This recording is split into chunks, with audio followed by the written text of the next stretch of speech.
Welcome to everyone KMR Kids channel.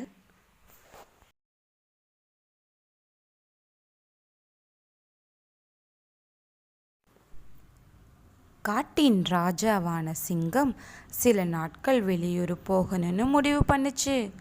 தன்னோட பொறுப்புகளை எல்லாம் யார்கிட்ட ஒப்படைக்கிறதுன்னு யோசிச்சிச்சு.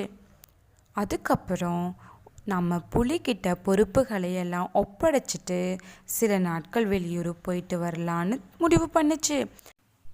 அதுக்கப்புறம் புலி ராஜாவா பதவியேற்றுச்சு. சிங்கக்குட்டி தான் நமது படைத்தளபதி. சிங்கக்குட்டியே, பொறுப்பை ஏற்றுக்கொள். நன்றி மன்னா, இந்த பதவியை நான் ஏற்றுக்கொள்கிறேன். ஆந்தையாரே, நீங்கள் தாம் இரவு காவல் அமைச்சர்.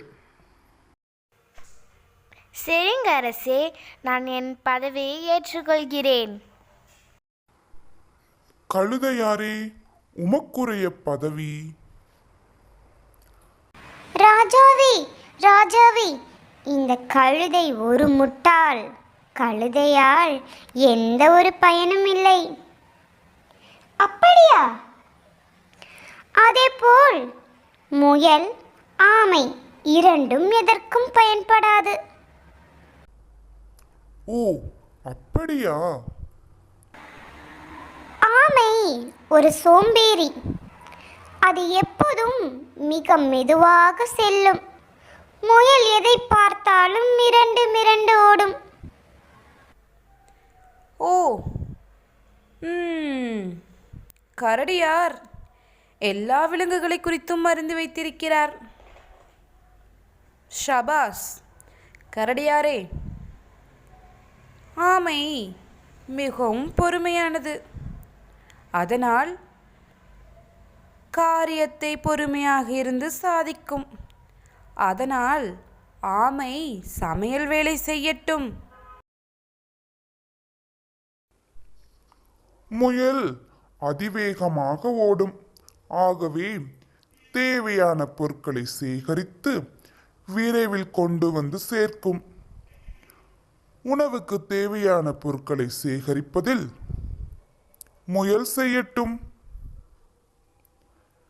கழுதை பகைவர்கள் வரும்போது தனது உரத்த குரலில் எச்சரிக்கும் பணியை கவனிக்கட்டும். கரடியாரே, யாரையும் குறைவாக எடை போடக்கூடாது. அவர்களிடம் உள்ள திறமைகளை அடையாளம் காண வேண்டும்.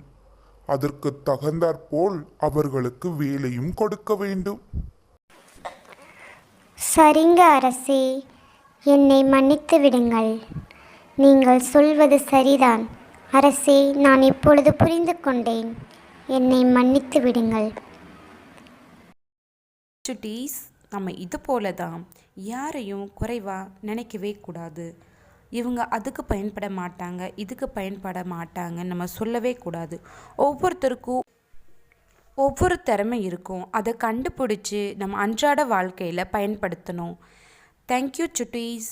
இது போல் கதைகள் உங்களுக்கு நிறைய வேணும்னா இந்த சேனலை லைக் பண்ணுங்கள், சப்ஸ்கிரைப் பண்ணுங்கள், அண்ட் உங்கள் ஃப்ரெண்ட்ஸ்க்கு ஷேர் பண்ணுங்கள். தேங்க்யூ ஃபார் வாட்சிங்.